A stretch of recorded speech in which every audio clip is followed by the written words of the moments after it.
नमस्कार दोस्तों, चलिए जानते हैं उत्तर प्रदेश की 50 फटाफट बड़ी खबरों को सिर्फ 10 मिनट में। लेकिन उससे पहले आप यह वीडियो किस जगह से देख रहे हैं हमें कमेंट में जरूर बताएं। यूपी में पेट्रोल, डीजल और एलपीजी की कालाबाजारी पर सरकार ने सख्त कार्रवाई शुरू कर दी है। अब तक 29,000 से ज्यादा छापे मारे जा चुके हैं और 220 फर दर्ज हुई हैं। इसका असर यह होगा कि आम लोगों को सही दाम पर ईंधन मिल सकेगा और कालाबाजारी रुकेगी। अब यूपी में बंदरों के आतंक से राहत देने के लिए वन विभाग ने खास योजना बनाई है। जरूरत पड़ने पर बंदरों को पकड़ने या नियंत्रित करने के लिए सख्त कदम उठाए जाएंगे। इससे शहर और गांव दोनों जगह लोगों को राहत मिलने की उम्मीद है और नुकसान भी कम होगा। अब यूपी में सस्ती वैनिला आइसक्रीम बनाने की नई तकनीक विकसित हुई है। चावल और गेहूं की भूसी से फ्लेवर तैयार किया जाएगा, जिससे केमिकल का उपयोग कम होगा। इससे आइसक्रीम सस्ती भी होगी और सेहत के लिए भी पहले से बेहतर मानी जा रही है।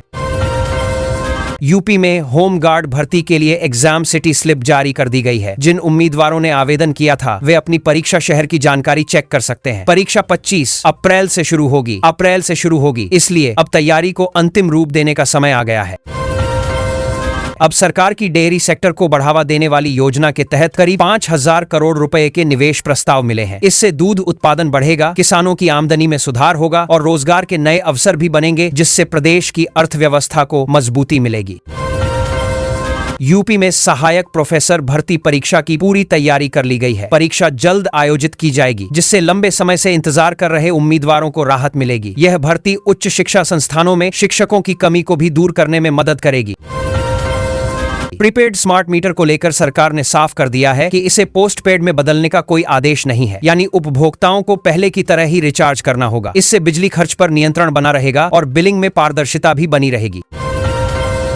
अब बिजली उपभोक्ताओं के लिए एक नई सुविधा दी गई है। जैसे ही वे रिचार्ज करेंगे, उनका पुराना बकाया अपने आप जमा हो जाएगा। इससे बार बार अलग से भुगतान करने की जरूरत नहीं पड़ेगी और उपभोक्ताओं को बिल मैनेज करने में काफी आसानी होगी।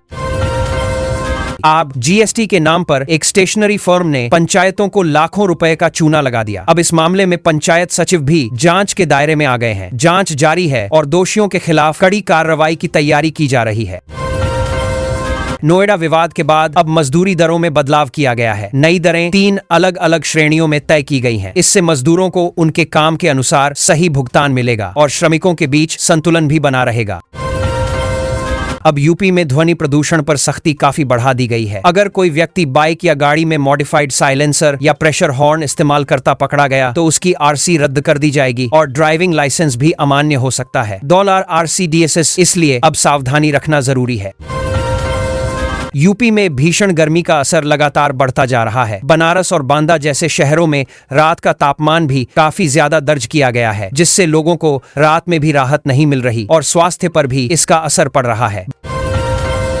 बारिश के बाद यूपी का मौसम अचानक बदल गया है। कुछ जगहों पर राहत मिली है तो कुछ क्षेत्रों में फिर से गर्मी बढ़ने लगी है। मौसम विभाग के अनुसार आने वाले दिनों में उतार चढ़ाव बना रहेगा, इसलिए लोगों को सावधानी रखने की सलाह दी गई है।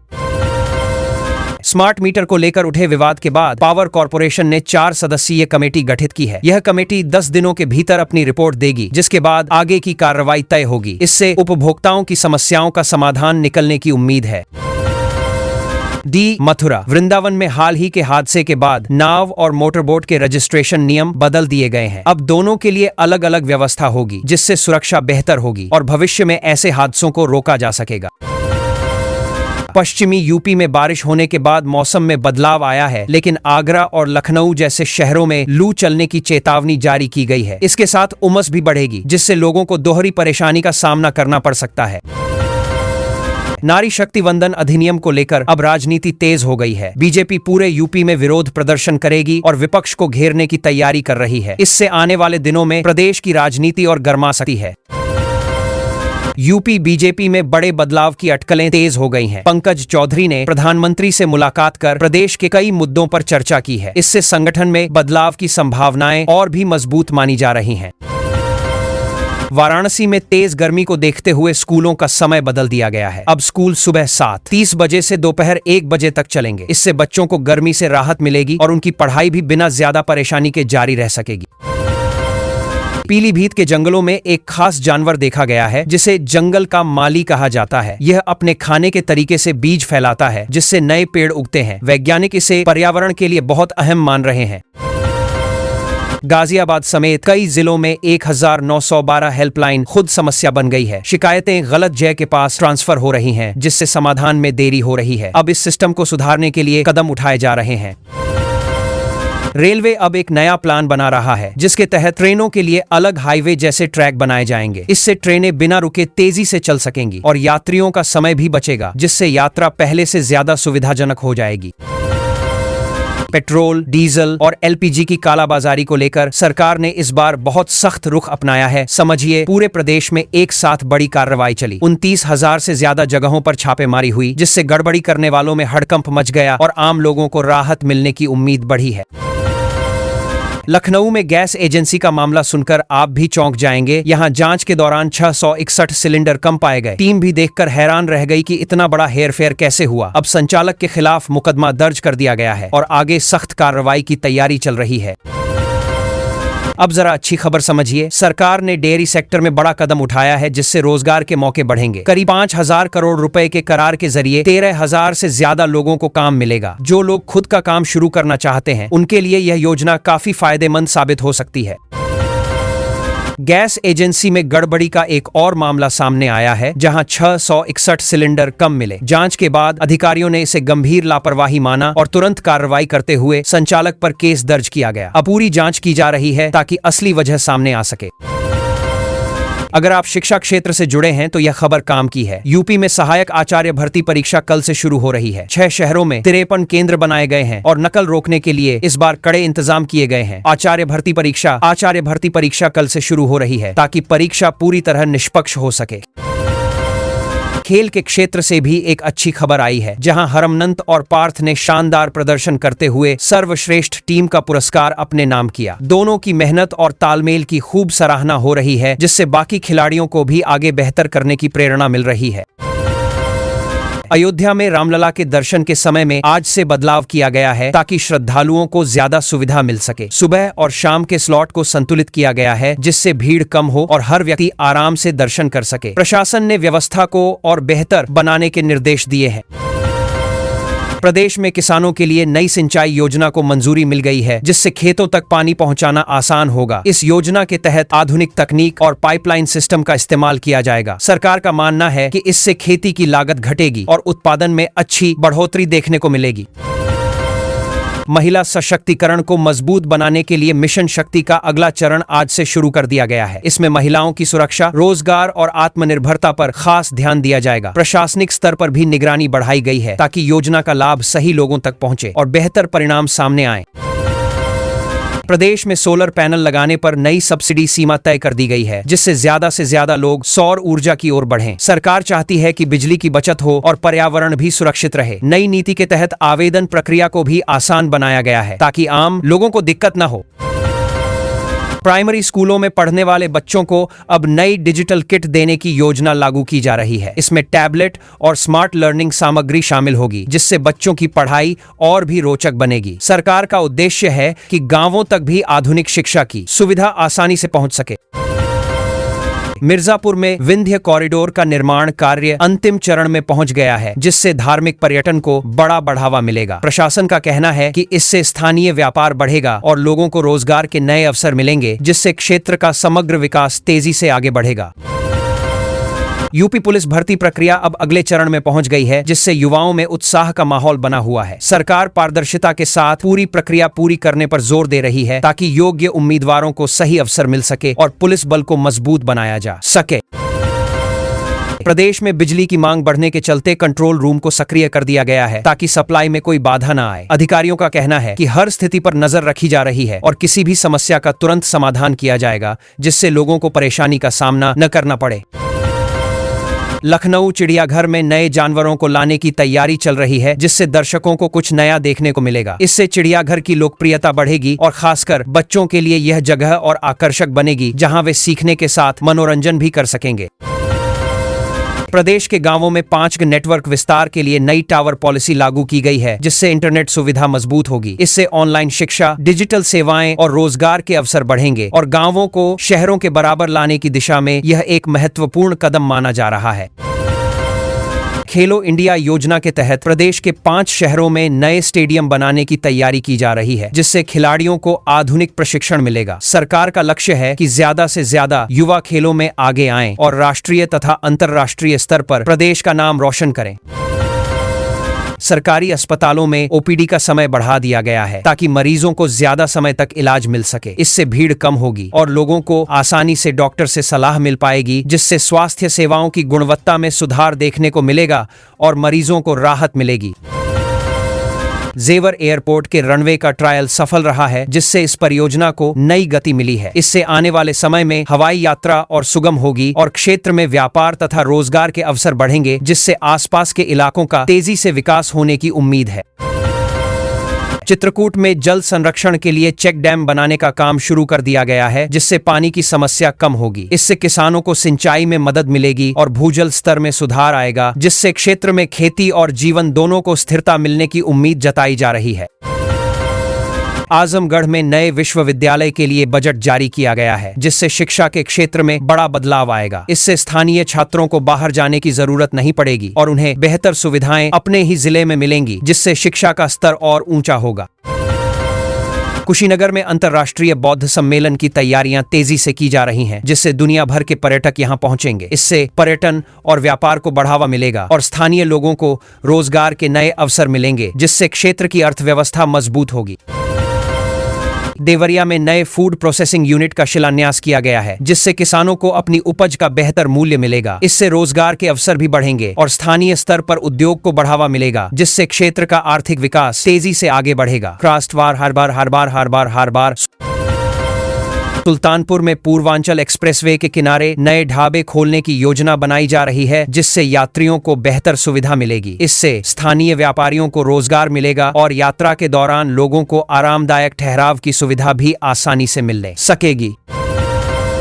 रायबरेली रेल कोच फैक्ट्री में तैयार किए गए आधुनिक कोच का निरीक्षण किया गया है, जिससे रेलवे सेवाओं की गुणवत्ता में सुधार देखने को मिलेगा। अधिकारियों ने इसे एक बड़ी उपलब्धि बताया है और कहा है कि इससे यात्रियों को अधिक सुरक्षित, आरामदायक और आधुनिक सुविधाओं से लैस सफर का अनुभव मिल सकेगा। इटावा सफारी में शेरों की बेहतर देखभाल के लिए नए डॉक्टरों की नियुक्ति की गई है, जिससे जानवरों को समय पर उपचार मिल सके। इससे सफारी की व्यवस्था और मजबूत होगी और पर्यटकों का आकर्षण भी बढ़ेगा, जिससे इस पर्यटन स्थल की लोकप्रियता में लगातार इजाफा होने की उम्मीद जताई जा रही है। रामपुर में हस्तशिल्प बाजार का आयोजन शुरू किया गया है, जिसमें स्थानीय कारीगर अपने उत्पादों का प्रदर्शन और बिक्री कर रहे हैं। इससे उन्हें आर्थिक रूप से मजबूती मिल रही है और उनकी पारंपरिक कला को नई पहचान भी मिल रही है, जिससे क्षेत्र में रोजगार के अवसर बढ़ने की संभावना बनी हुई है। बहराइच में इको टूरिज्म को बढ़ावा देने के लिए नई गाइडलाइंस जारी की गई हैं, जिससे पर्यावरण संरक्षण के साथ पर्यटन को भी बढ़ावा मिलेगा। प्रशासन का कहना है कि इससे प्राकृतिक संसाधनों की सुरक्षा होगी और पर्यटकों को बेहतर अनुभव मिलेगा, जिससे क्षेत्र की पहचान और मजबूत होगी और स्थानीय लोगों को लाभ मिलेगा।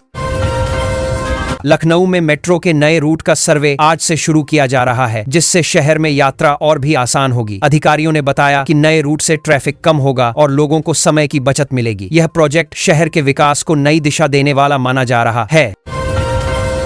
मुख्यमंत्री आज शाम विकास कार्यों की समीक्षा बैठक करने वाले हैं, जिसमें सभी बड़े प्रोजेक्ट्स की प्रगति पर चर्चा होगी। अधिकारियों को साफ निर्देश दिए गए हैं कि काम समय पर पूरा हो और जनता को उसका सीधा फायदा मिले। बैठक में कई नई योजनाओं पर भी विचार किया जाएगा।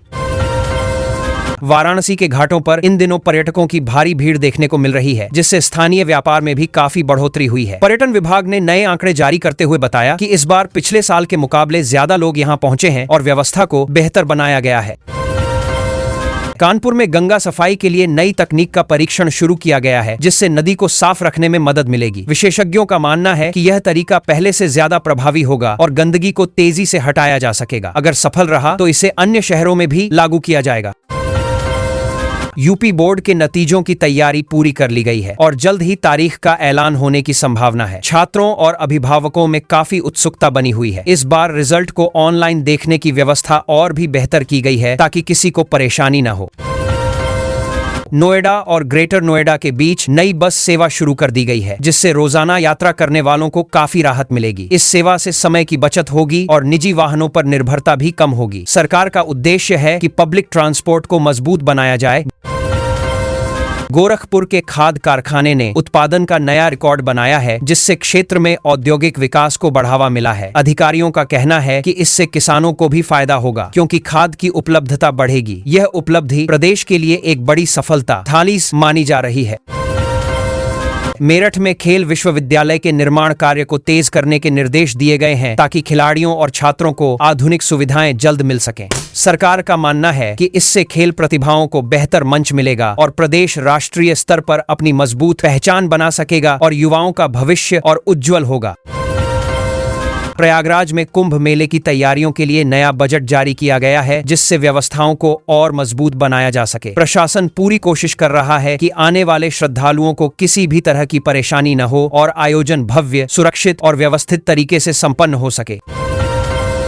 झांसी में औद्योगिक कॉरिडोर के लिए जमीन अधिग्रहण की प्रक्रिया तेज कर दी गई है, ताकि उद्योग जल्दी स्थापित हो सकें। इससे स्थानीय युवाओं को रोजगार के नए अवसर मिलेंगे और पूरे क्षेत्र में आर्थिक गतिविधियां बढ़ेंगी, जिससे विकास की रफ्तार और तेज होने की उम्मीद जताई जा रही है। अलीगढ़ में स्मार्ट सिटी प्रोजेक्ट के तहत नई सड़कों का निर्माण कार्य शुरू हो गया है, जिससे ट्रैफिक व्यवस्था बेहतर होगी। अधिकारियों का कहना है कि इससे लोगों की रोजमर्रा की जिंदगी आसान होगी और शहर की सुंदरता भी बढ़ेगी, जिससे यहां रहने और आने वाले लोगों को अच्छा अनुभव मिलेगा। बरेली में झुमका तिराहे के पास नया सेल्फी पॉइंट शुरू किया गया है, जो युवाओं के बीच तेजी से लोकप्रिय हो रहा है। प्रशासन का उद्देश्य है कि शहर में पर्यटन को बढ़ावा मिले और लोगों को ऐसे स्थान मिले जहां वे समय बिता सकें और शहर की पहचान भी मजबूत हो सके। मथुरा में यमुना आरती के लिए विशेष इंतजाम किए गए हैं, जिससे श्रद्धालुओं को बेहतर अनुभव मिल सके। घाटों की साफ सफाई और सुरक्षा व्यवस्था को मजबूत किया गया है, ताकि कार्यक्रम सुचारू रूप से चले और अधिक से अधिक लोग इसमें भाग लेकर धार्मिक माहौल का आनंद उठा सकें। गाजियाबाद में प्रदूषण कम करने के लिए सड़कों पर नियमित पानी का छिड़काव शुरू किया गया है, जिससे धूल कम होगी। प्रशासन का कहना है कि इससे हवा की गुणवत्ता में सुधार आएगा और लोगों को साफ वातावरण मिलेगा। साथ ही इस व्यवस्था की लगातार निगरानी भी की जा रही है। आगरा में ताजमहल के संरक्षण के लिए नई योजना पर काम शुरू किया गया है, ताकि इसकी ऐतिहासिक सुंदरता बनी रहे। विशेषज्ञों की टीम आधुनिक तकनीकों का इस्तेमाल कर रही है और लगातार निगरानी रख रही है, जिससे यह धरोहर आने वाली पीढ़ियों के लिए सुरक्षित और आगरा में पीढ़ियों के लिए ताजमहल के दार ही प्रतिबार है आकर्षक बनी रह सके। मुरादाबाद में पीतल उद्योग को बढ़ावा देने के लिए नई एक्सपोर्ट पॉलिसी लागू की गई है, जिससे व्यापारियों को अंतर्राष्ट्रीय बाजार में ज्यादा अवसर मिलेंगे। इससे रोजगार भी बढ़ेगा और स्थानीय कारीगरों को उनकी कला का बेहतर मूल्य मिलेगा, जिससे उद्योग को नई पहचान मिलने की उम्मीद है। सहारनपुर में लकड़ी नक्काशी उद्योग को बढ़ावा देने के लिए प्रदर्शनी का आयोजन किया गया है, जिसमें कारीगर अपनी कला दिखा रहे हैं। इससे उन्हें नए ग्राहक मिल रहे हैं और पारंपरिक कला को पहचान मिल रही है। यूपी में पेट्रोल, डीजल और एलपीजी की कालाबाजारी पर सरकार ने सख्त कार्रवाई शुरू कर दी है। अब तक 29,000 से ज्यादा छापे मारे जा चुके हैं और 220 फर दर्ज हुई हैं। इसका असर यह होगा कि आम लोगों को सही दाम पर ईंधन मिल सकेगा और कालाबाजारी रुकेगी।